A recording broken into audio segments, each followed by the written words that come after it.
वन्य जीवों और जैव विविधता के संरक्षण के प्रति जागरूकता बढ़ाने के लिए हर वर्ष 3 मार्च यानी कि आज विश्व वन्यजीव दिवस मनाया जाता है।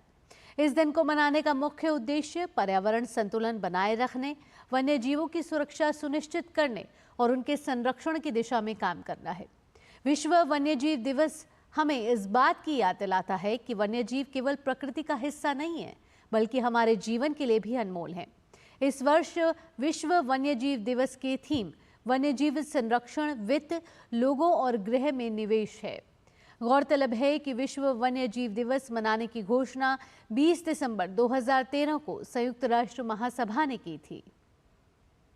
गुजरात के हृदय में बसा है एक अनोखा अभयारण्य, गिर राष्ट्रीय उद्यान, एशियाई शेरों का अंतिम आश्रय, या फिर ये कहे एशियन शेरों का असली घर।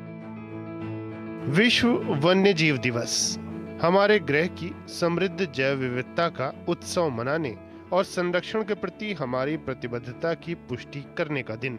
इस वर्ष का विषय वन्यजीव संरक्षण, वित्त, लोगों और गृह में निवेश, हमारी प्राकृतिक विरासत की रक्षा में स्थायी वित्त पोषण की महत्वपूर्ण भूमिका पर प्रकाश डालता है। भारत अद्वितीय जैव विविधता से भरा हुआ है और वैश्विक संरक्षण प्रयासों में भी सबसे आगे रहा है। प्रधानमंत्री नरेंद्र मोदी के दूरदर्शी नेतृत्व में प्रोजेक्ट लॉयन, प्रोजेक्ट टाइगर और प्रोजेक्ट डॉल्फिन जैसी परिवर्तनकारी पहल वन्यजीव संरक्षण के भविष्य को आकार दे रही हैं। एशियाई शेरों के निवास स्थान गिर में शेरों की संख्या में उल्लेखनीय वृद्धि हुई है। 2015 में 523 से बढ़कर यह संख्या 2020 में 674 तक पहुंच गई।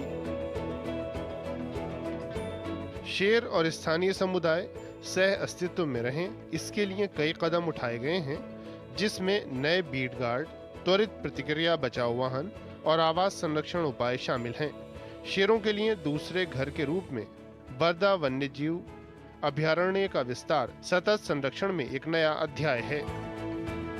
फसलों की सुरक्षा के लिए 11,000 मचानों से लेकर खुले कुओं के चारों ओर 55,000 पैरापेट दीवारों का निर्माण हर कदम वन्यजीवों और लोगों दोनों की सुरक्षा के लिए किया गया है।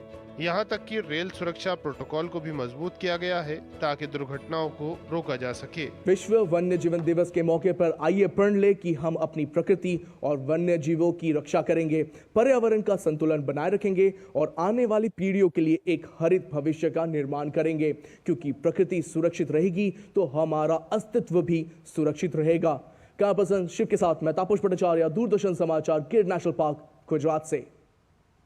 केंद्रीय गृह और सहकारिता मंत्री अमित शाह आज दिल्ली के भारत मंडप